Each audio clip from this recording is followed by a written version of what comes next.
This is it, the scene of the party. The fire pit, cigarettes, and empty bottles all evidence it.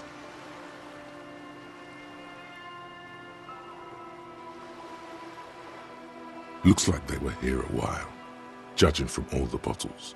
The sunken motor carriage provided them a focal point, like a goose ice sculpture or a chocolate fountain. Looks like it.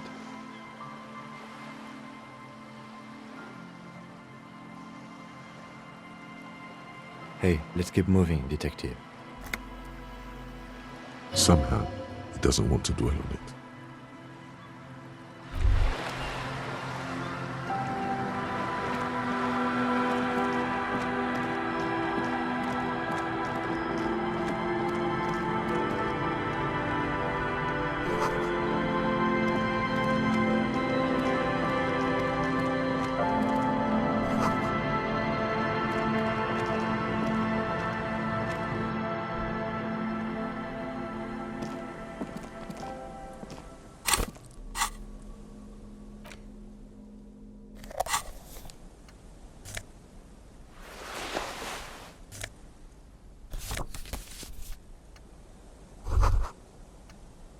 It's only a red chair.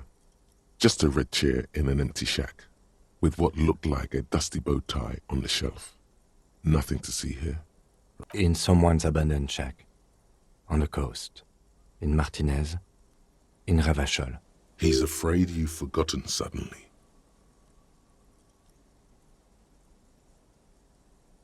It's just a piece of clothing you've picked up. You do that, officer. You collect clothes sometimes.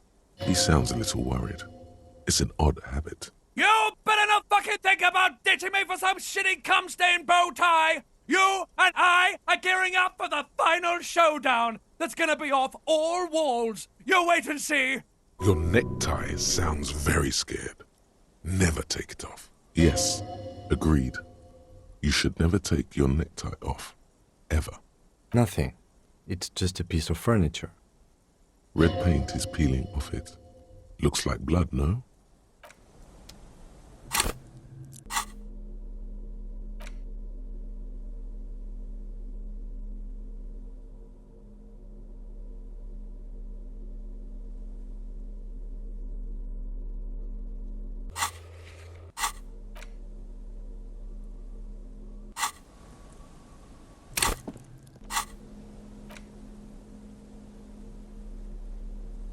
There's no way to listen to the tape without a working tape player or portal-reel at hand. But even just holding the tape makes you feel a little sad. A pawn shop would have a tape player.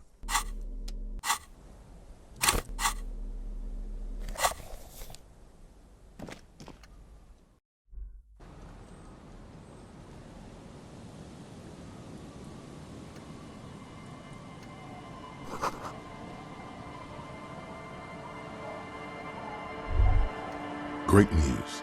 The boat is big enough for a grown man like you to fit underneath it in a supine position. Sleeping. Was it not decided that you're a hobo cop? More hobo than cop? Or was that fine irony that your visual cortex somehow misunderstood? Oh no, he's pretty much a bum now. The elements are rough around here. I don't know about this.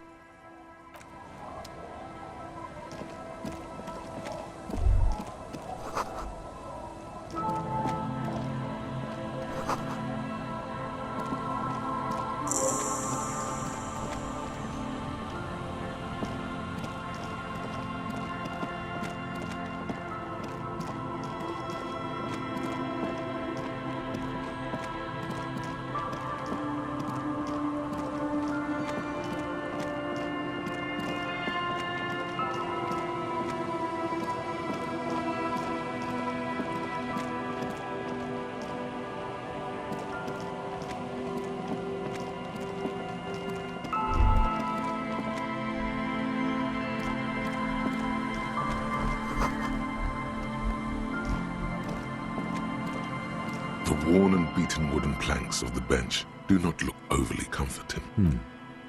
We can sit on benches after we've solved the murder. Let's go. You can revisit the bench. if you ever need to pass the time when Lieutenant Kitsuragi is gone.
You're not sure about the melody, but it might be South Samaran, possibly Sigayan, also known as the apricot suzhunti. Welcome to the fishing village. Please lean in closer. I have cataracts. Oh, welcome, police officer. We don't cause any trouble around here. And we don't want any trouble either. We are not here to cause any trouble, madame. Trouble? Say the second thing, Bratan. Shows you got style. Oh, of course. Last time we saw you around here was 12 years ago. You also came to take care of trouble then. Wish you did. But still, in Martinez, you're considered an ill omen. No, not you personally. I meant the RCM. Some of the men got into a fight. One of them killed another, locked himself in that woodshed over there. He was brooding, needed some help opening the door. You got it open for him and took him to think about what he'd done in a more secluded place, somewhere more quiet. She says it as if he was on some kind of spiritual retreat. Oh, the usual. Dark tidings. Black hound. That's you, all right. A black hound licking your own heels. Maybe they are afraid, because you're an ill omen. But you're still welcome here, as long as men with guns aren't chasing you. And maybe even then, because that's the kind of fishing village we've built. I'm sorry there's not a lot of room to park the motor carriage, and not a lot of houses, or a lot of people. My kids are long gone, searching for treasure. So are others. Ah, look at me ramble on. What brings you to us? Stay? Most people here are trying to leave. That said, if lodgings is what you're looking for, I've got a free room in the shack. I won't charge you for it. Take it as a gesture of goodwill from the village to the RCM.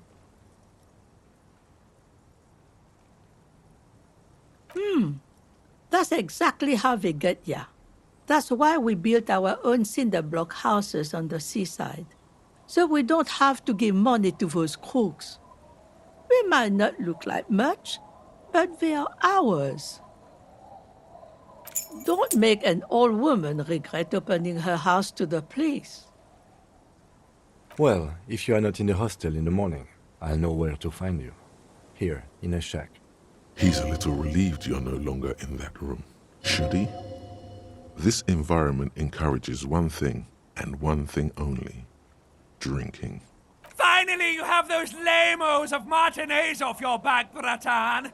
This looks like a great place to bring chicks! Just us. It's barely a village anymore. We almost don't exist. This is pretty much a non-place. A gap. A blank spot on the map. Just a cluster of nameless shacks on a nameless street. The place is so pornographically poor, it's not even funny.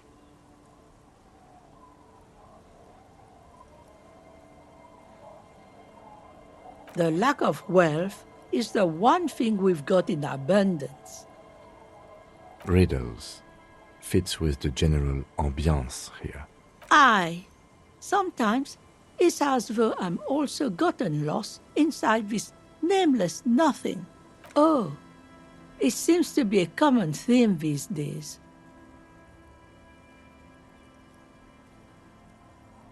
Isn't that what people always think when they are lost? Something I can do for you to find your way, officer? Over there, you can find more of the same. Shacks and trees growing wild. That's the pox. An old military hospital and its surroundings. Or it used to be, during the time of the suzerain.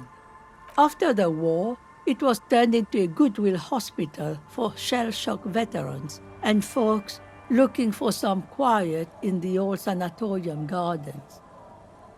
Now the area is crisscrossed with nameless streets and makeshift cinder block houses, shacks as far as the eye can see. The goodwill ran out. The staff left and the place was shut down. It's long gone by now. Well, there's Lillian and her kids. A few new folks live in the house to the east, but they're away right now. And then there's the drunks. Not a pretty sight, but there's little we can do about it. Home is home, even for them. Sooner or later, you'll see for yourself. Don't have to look long to find these guys. Here, for you? No, officer. The only money we have here is some coins the drunks tried hiding from their women and then forgot about. Under carts, boats, in little boxes. It's not hard to find. She nods, rinsing another piece of cloth. Not much. There's the abandoned church, the DeLorean Church of Humanity. It's been there since before my time, even. Some things just don't fly, officer. Look around. Who'd go to church here? They built it 300 years ago. Must have been nicer then. So, they don't hold services there anymore? The Ecclesiastes? No, we've tried, but things just keep happening. Crime, accidents, other things. The place never stays open. She's not telling you all she knows. Keep her talking. Well, there's that music. Music from across the sea. It started a few days ago, and now it's blasting even through the night. And now, suspicious-looking people are sneaking around the church. I don't like that. Interesting. You could look into this ruckus if you have the time. Perhaps the mysterious music is somehow connected to the case. A Rusalka or a half-demonic Apsara singing. Before you get to the church, there's some ruins, an apartment complex, or some kind of electrical plant. Run-down bunch of houses, empty. Of note, the old fish market up on the boardwalk, but it's closed. No one. That's why it's closed. It was once a bustling place, back when I was young, and so was everyone else. Now, what catch we do bring in goes straight into a lorry for the Delta or somewhere else. What? You're one of those real estate people with big plans? If you want a development opportunity, You can check out the abandoned building over at Land's End. Used to be a supply depot, we think, sending goods and ammo across the bay. It's jammed shut though. We tried to get in, see if there was anything to sell or scavenge, but it's impossible. And now you know everything there is to know about this coast. Me? No one. Just an old washerwoman. Mother called me Isabel, if that's what you're asking. And my married name is Sadie. Now it's your turn, Mr. Quite a handle you got there. So many titles. One of them double. She's got a couple of ranks herself. Honored chief and so on. Eh? What's this about? Come now, I can't read all this scribble. Tell me what it says. Huh. I might be half blind, but it looks like part of the village is gonna be a street. The best part. The part we need to get out of our houses. Have you asked Lillian about this? I won't even consider signing till I know she's on board. She's right over there, the dark-haired woman, leaning over the railing. Yes, you do that. Can't let fat Mr. Clare down now, can you? She is not impressed by a cop running errands for a local bigwig. Not at all.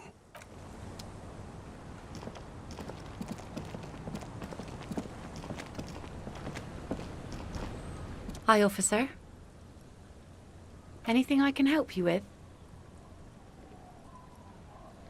A fishing village on the seashore. This place doesn't really have a name. It's sometimes called Elysible. The sign on the street leading here is illegible. Has been since they built this place. The name is Lillian. People call me Netpicker. I think I have time for questions, and that was actually the second one. Indeed, you're always confused as to your whereabouts. Ask her about the cool sword. Helps to break the ice.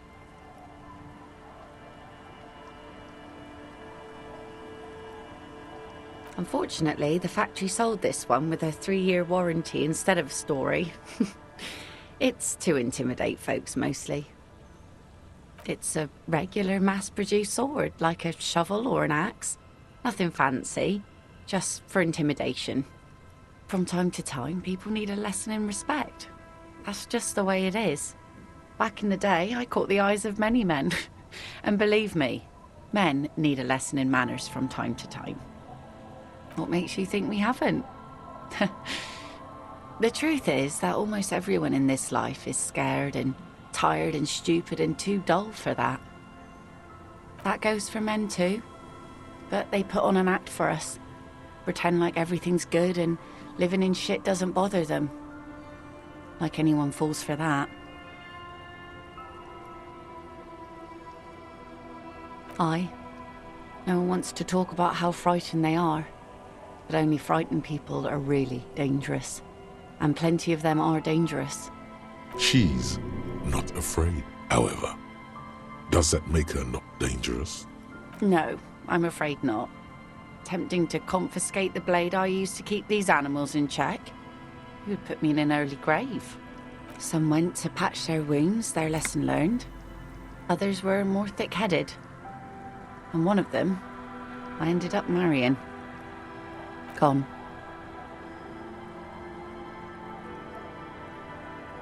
To the waves. The sea took him. It was a long time ago.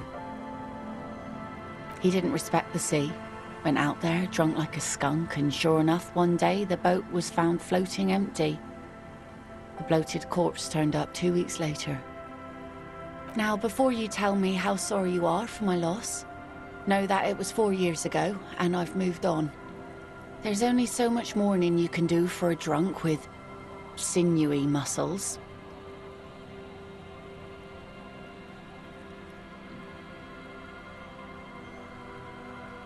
Us working folk don't have the luxury to be bedsick with melancholy. I buried him, mourned for an appropriate amount of time, and went on. Life didn't really change that much for me and the kids. This is neither a touchy nor a very interesting topic for her. She looks like she's ready to go on a date with another, better drunk. Ask her. Both of you could need some action. Do it! Hit on the widow! It's the right thing to do!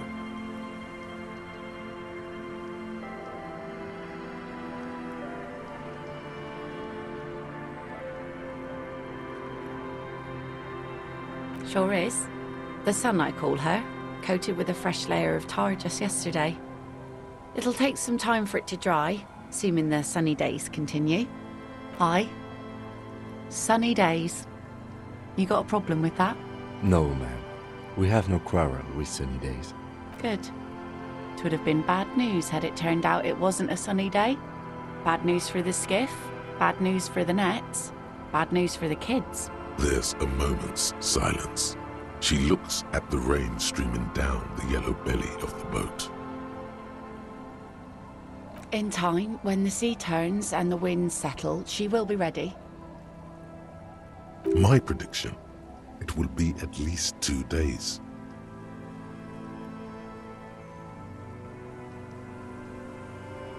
Let's see. Who are you looking for? I don't think I know what these are. Care to elaborate?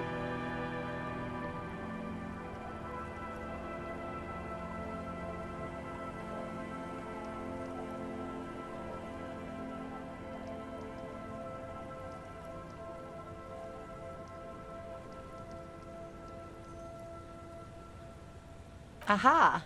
Like snowmen. 2 odd guys have been wandering around here, nose in sand, talking nonsense about snowmen and the like.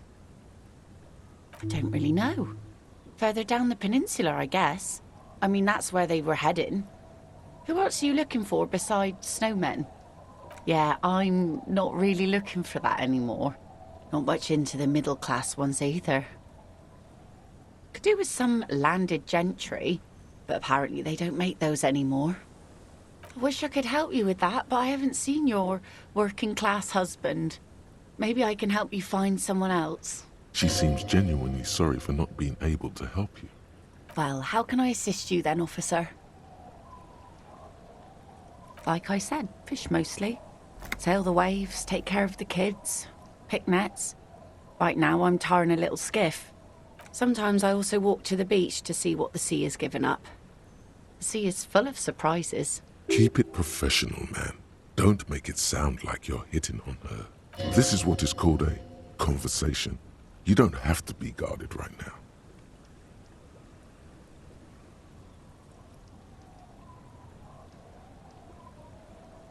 Wood, pieces of glass. Every once in a while we see dead bodies. Human, animal, fish, other odd sea creatures. A mine washed ashore once. Bottles, drugs also. Lost cargo in general. Most of the time it's just wood and glass. All right. Major choice moment. You only get to ask one thing. It would be weird to say them all. Choose wisely.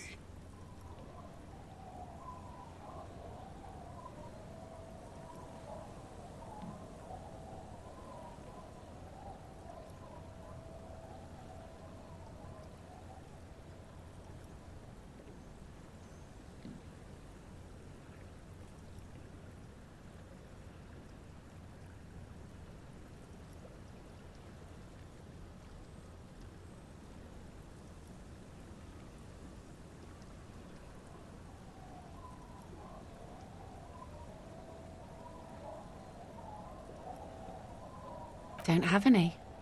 Those get cleaned out so fast even the local bums can only stand by and watch with watery mouths. Always by strangers too. Union folk don't stand this kind of stuff around here. Are you?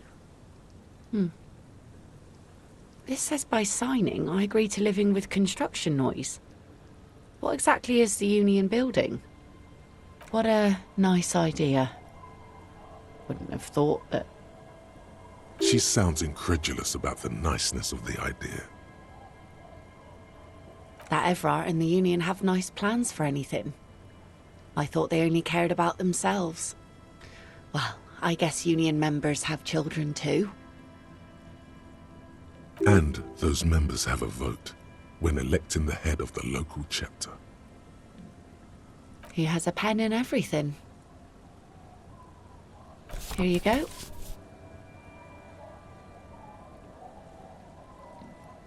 You're welcome.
The door has seen better days. The layer of paint has started to peel off due to the salt and wind from the sea. Even the lock looks slightly rusted. I'll wait outside to give you some time and privacy to check out your new living arrangements. But just so you know, after we are done with the day, I'll still be staying in the whirling in rags for the night. We'll meet in front of the shack in the morning. The key turns with a satisfying click. You can enter the shack now.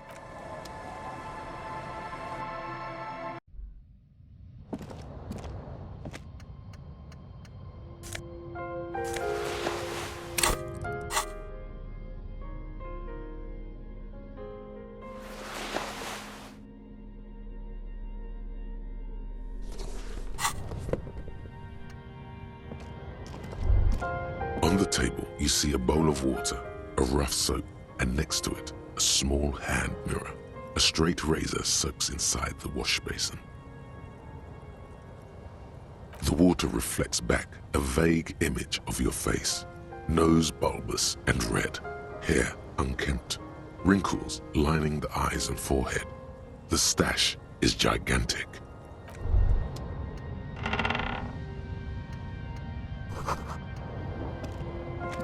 An old mirror hangs on the wall. You see the reflection of your face in it, adorned with the expression.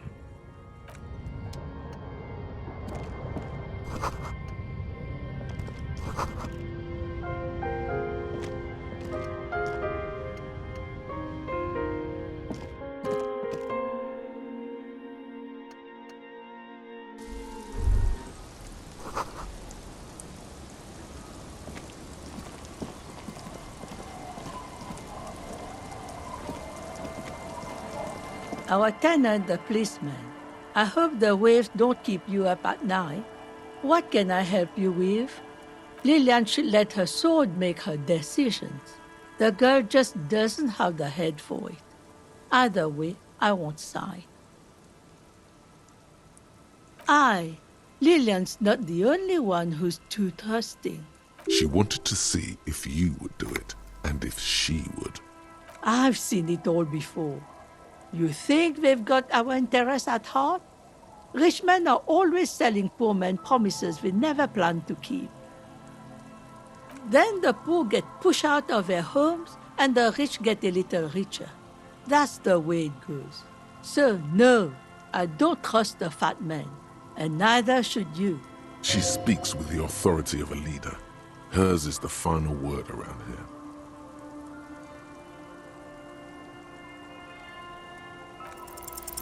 It's really in her best interest to listen to you. You know how the world works.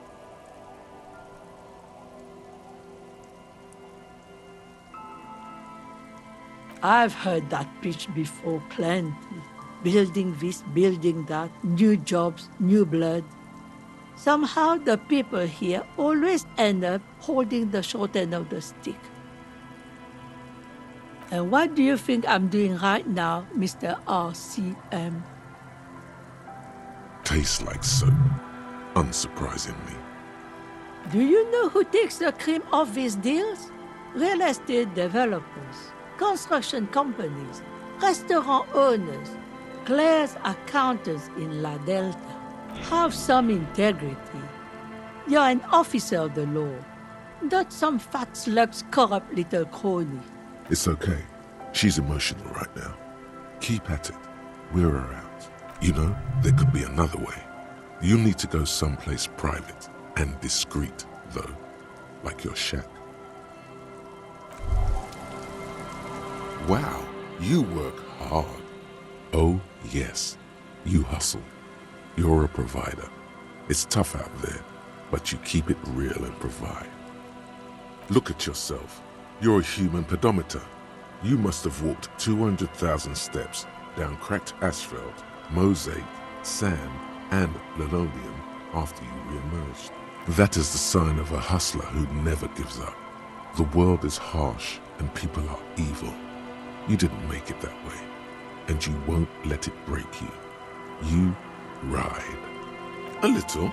You make money. You got gills, baby. Got those black papers with the faces of the innocents on them.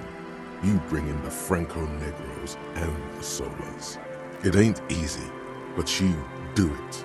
Day in and day out. You didn't make the rules, but you won't lose. You're a cop, and a sprinter, and a money printer. Yeah, you're in the sales business. Shake 'em for shit and then pawn it off. Law officer style. Wasn't easy getting that giant novelty check from Everard. Took some ingenuity to get into the harbor, but you got in, and you took that bribe as hard as any cop's taken it. Sure. And has it been easy? Is life easy? Have you not gone into cardiac arrest? Are you not about to have an anxiety attack or shoot yourself in the mouth? But you still hustle 24/7, ride or die. Now, ask yourself, are you rich? That's right. You work harder than anyone. You almost rode yourself to the grave and you're still practically a hobo. Why is that?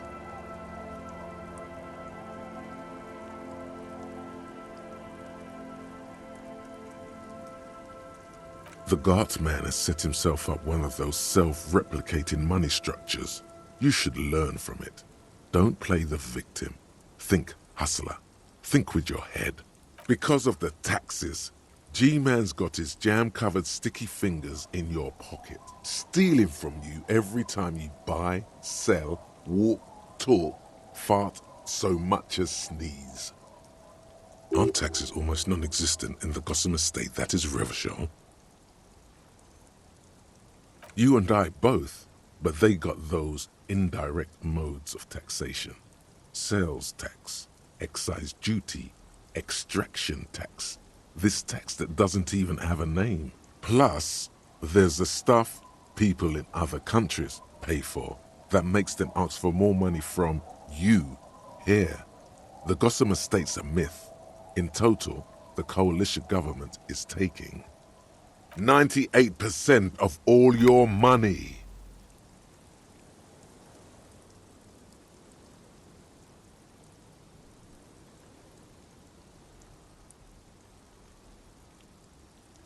What are you not sure about? They're milking your nipples till they bleed. Can't you see? Aren't you sick and tired of having bloody nipples? What are you, a racist? Don't be a racist. Be a cool immigrant, ultra-liberal free market advocate. Ride or die. Keep it street.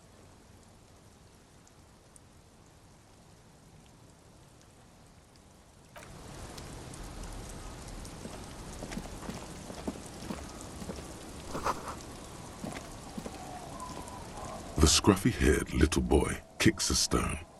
He can't be more than 5 years old. The other one looks indistinguishable from him. He watches his brother kick the stone with his tongue lolling out of his mouth.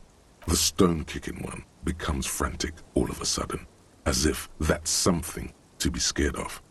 The obvious fact that you just stated. He looks just like me. The boy doesn't answer. His brother throws another rock.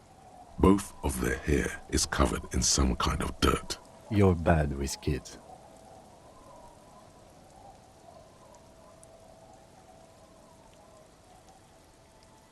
Maybe I am. Now, how about some actual police work? We are not getting anything here. This one doesn't say anything. Lily's our mum. The stone kicker laughs suddenly. His head is too large for his shoulders. The other one laughs as well. Maybe there's some kind of reason why they're laughing. An interesting reason, somehow tied to the case. The boy stops laughing and looks at his toes. Oh, okay. So now he's shy. Now he's not talking. Just wobbling around like he's afraid of something.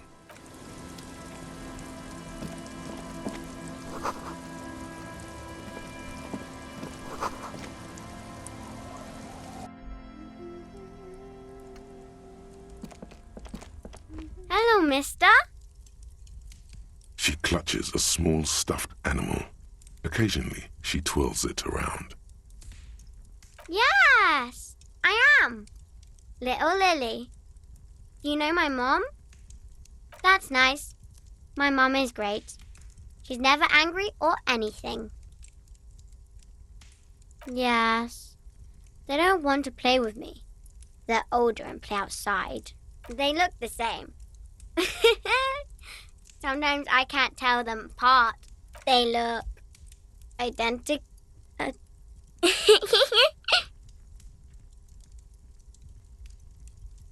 Oh, I had gloves.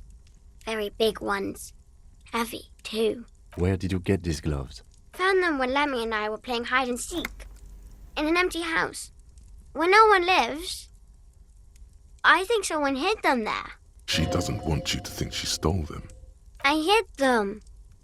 The twins were going to take them. They're stupid.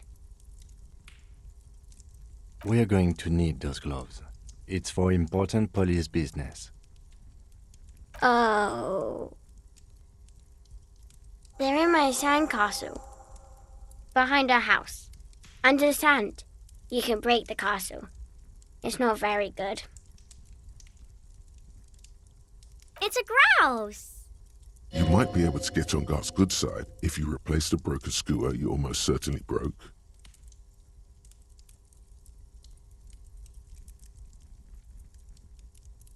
Sure, just go and get it. I don't like it anyway. It looks angry. All right.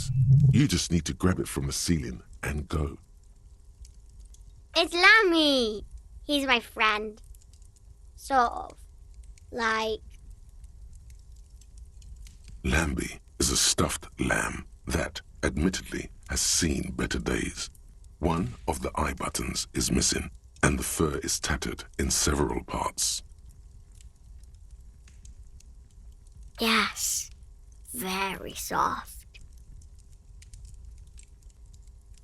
Isn't he soft? Bye!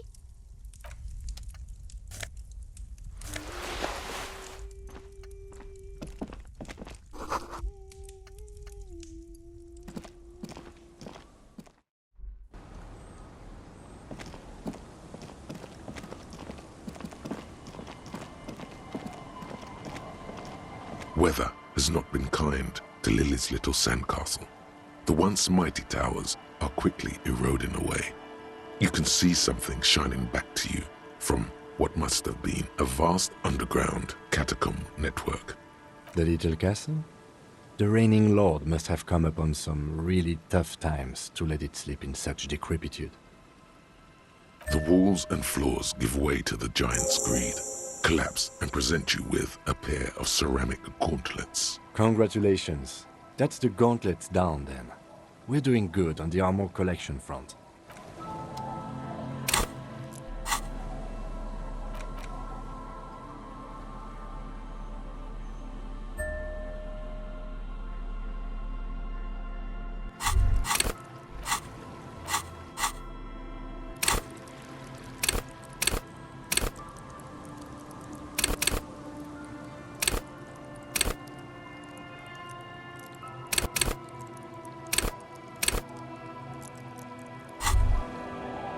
As you fold your fingers into a fist, you realize you could knock anyone out with one punch.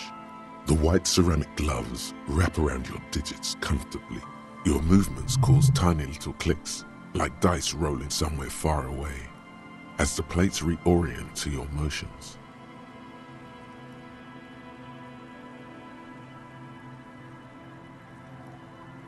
The hardened vitreous enamel, at once sleek and voluptuous, adds a glow to your cheeks and a spring to your step. Just imagine what a full suit of this stuff could do for you. 2. Are you sure you're correct there? There was a helmet too. 3.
A scattering of bullet holes is spread across the cracked wall, reaching from one corner to the other. A row of ghostly shades stand facing the wall. There are many of them, a dozen at least, their heads lowered and eyes blindfolded. It's quiet. No sound, no movement. 10 meters away, other shades are lined up in an orderly manner, automatic rifles primed. A gust of wind blows by. The coats of the firing squad flap slowly in the breeze. A single person stands on the side. The sun blazes high up in the sky, baking the planks, the sand, your skin. The order was carried out in the afternoon. A long time has passed since the moment of this fusillading. Rain and brine have since washed all the blood away. Not a trace remains. The abundance of bullet holes leads to 2 options. Either an inordinate amount of executions were performed here, or they did not use a conscience round, where only one soldier has the loaded rifle. Looks like this was a mass execution with everyone fully armed.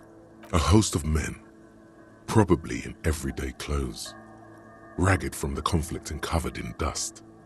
They were not sitting, a common practice for executions in some nations, as demonstrated by the height level of the bullet holes.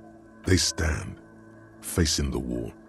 It's impossible to discern any details about their personality or background. Ordinary people, familiar, each and every one of them. Collateral damage on the path toward normalcy and progress. Such is your belief, officer. Maybe you should change it. They were praying, screaming. 7 men in combat uniforms and dark coats, holding automatic rifles aimed at the people. Soldiers from some side, but from which one? Men of duty, dark duty. In all truth, violence offers no answer. It's only the last available resort when all mediation fails. And here, all did fail. The commandant, the one who gives the order, machine gun fire crackling through the air, the lights of the muzzle flashes dancing on his face. I don't know. I don't know who died here, lined up beside that horrible wall. It could have been any of the parties involved in the revolution. Perhaps the ones executed here were the loyalist conservatives, killed by the communists at the start of the Civil War. Or it could have been the communists, put to death during the last stretch of the conflict by the coalition forces.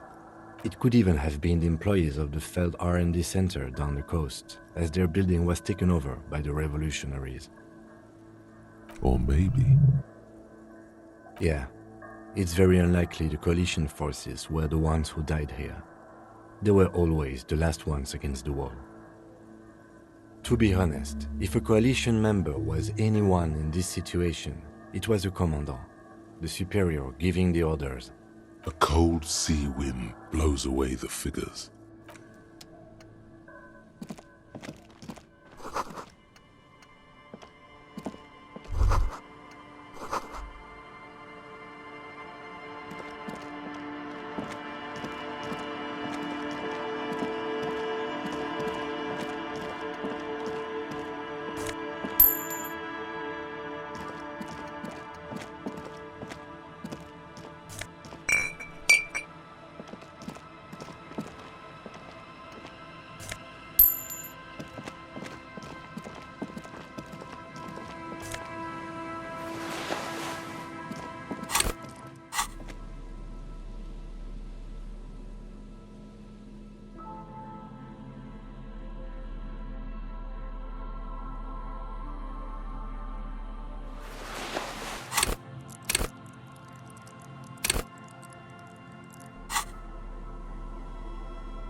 Go. Nice and easy. No way out, little guys. Not out of this jam. There's a cylinder on the ground in which the man is arranging some netting. It looks like some kind of trap. He notices you. Who's there? Oh, the police. Hello, officers. Is that the police? Why are the police here? Don't worry, Gary. I'll handle it. To what do I owe the pleasure? That's sarcasm. He takes no pleasure from your appearance. Of course. Thank you for passing along the message. That damn water lock is broken, and we can't go all the way around the 881. Oh, good. We should really be getting back. Gary could use a hot shower and a warm bed. Did he say we can go back now? Yes, Gary. We can go soon.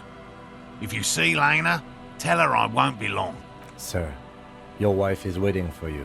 I just have to do one more round. See if the phasmid has taken the bait. Then we're going. For all his passion, this man is diligent and patient. You could learn things from him.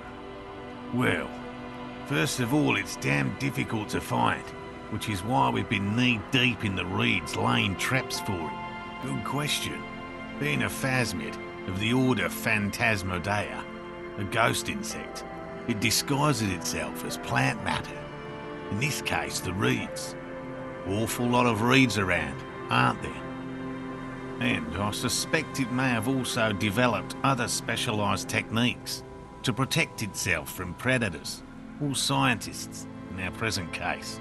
It's my hypothesis that it has evolved certain electrochemical defences that allow it to interfere with animal perception, impeding pattern recognition, confusing the visual cortex. But I cannot describe how these defences work, much less how they evolve. without studying a live specimen. Yes, it makes perfect sense. You're beginning to suspect there's something paranatural about this phasmid. I'm expecting it to be quite giant. One known species of phasmid, called the Megaphasmodeozoensis, is about the size of a grown man's forearm. So, typical rookie assumption. Insects are much more sophisticated creatures than those unversed in zoology give them credit for. Even simply catching a glimpse of the Insulindian phasmid would be the apex of any cryptozoologist's career. But to study it and its defences, find out how it stayed hidden so long. Very little, I'm sorry to say. No one's ever captured a specimen, so all our information is based on first and third-hand accounts. Not yet. That's what makes it a cryptid. Just out of curiosity, if there's no proof of its existence, how do you know it's real? I know it's real. It's clear that his obsession with the phasmid is driven by something more than the pure pursuit of scientific advancement. By which I mean, I've heard enough first-hand accounts to believe quite firmly that the Insulindian phasmid is more than mere superstition. There was a credible sighting here recently. A pair of teenagers described a creature that matched the Insulindian phasmid to an uncanny degree, despite not knowing what it was themselves. It's the first credible sighting in several decades. Admittedly, it's an unusual location for this species, but with all the sewage runoff upstream, it probably doesn't matter much anymore. I have to resist the thought. Such an extraordinary creature is doubtlessly highly resilient. After all, it's generally thought to be capable of parthenogenesis. Parthenogenesis, meaning the females don't need males to reproduce, makes it easier for a species to survive in adverse conditions. Yes, the Insulindian phasmid is a very clever insect. That's why it's so damn difficult to catch. But as a scientist, I'll try my best to remain dispassionate. And I'm eager to return to her, I assure you. But I can't leave before we finish with these traps. My wife understands that just as well as anyone. Come on, Morel. We've been soaking out here for days. It's time to go back. And leave the traps? Absolutely not. I won't let Lena down. Come on, she wants us back. I'm soaked up to my nuts over here. We'll both catch reed crabs if we don't dry out soon. Won't let Lena down? Sounds like the cryptozoologist's wife shares a special connection to the phasmid somehow. Of course it's important to her. She's seen it. A verified sighting, on record. One of only 4 this century, and it's hers. Yes, that's how we first came to know one another, in fact. But that's her story to tell, not mine. Needless to say, you must ask her about the mysterious phasmid. Suffice to say, it's long been our dream to find proof of the Insulindian phasmid together. I can't abandon course now. No. The traps need to be monitored on a regular schedule. What would we do if the phasmid were to starve while we were sipping tea at the hostel? He's dead set on this. I could go for some trap setting. I didn't expect you to take such an interest in our work here, officer.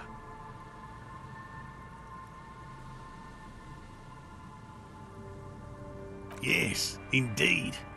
Both require a great deal of research, attention to detail, and, above all, persistence.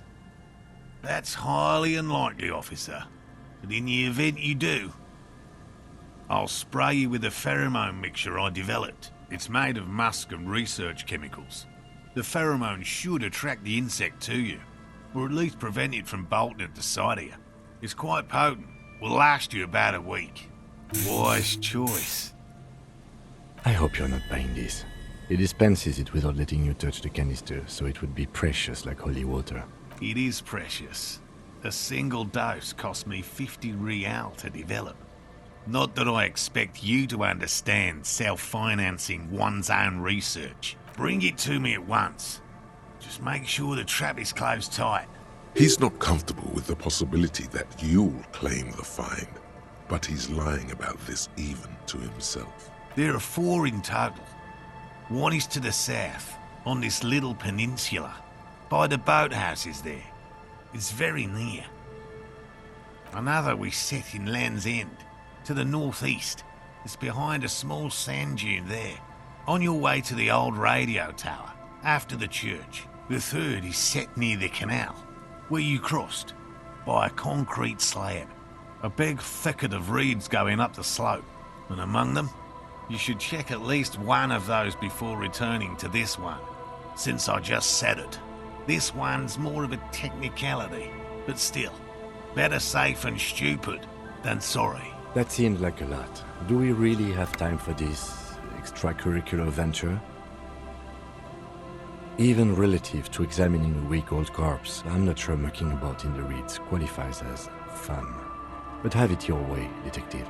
If you think it's important, you have been right before.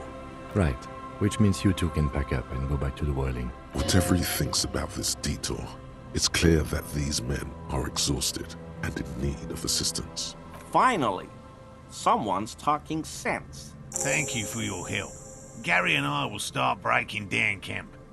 If you have any more questions, now's the time to ask.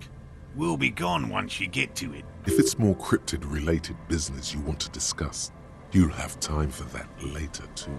But what if the information is vital? On the hunt. Guillaume Lemillion. Bad news. Guillaume Lemillion did not become a cop. In '38, he went on a tour to the Sinyao province in Safre, where he died of autoerotic asphyxiation. His body was found hanging from a decorative dragon tree in his junior suite, amid drug paraphernalia, unwholesome objects, and the Sylvia Trainer single, Wonderland, skipping in the background.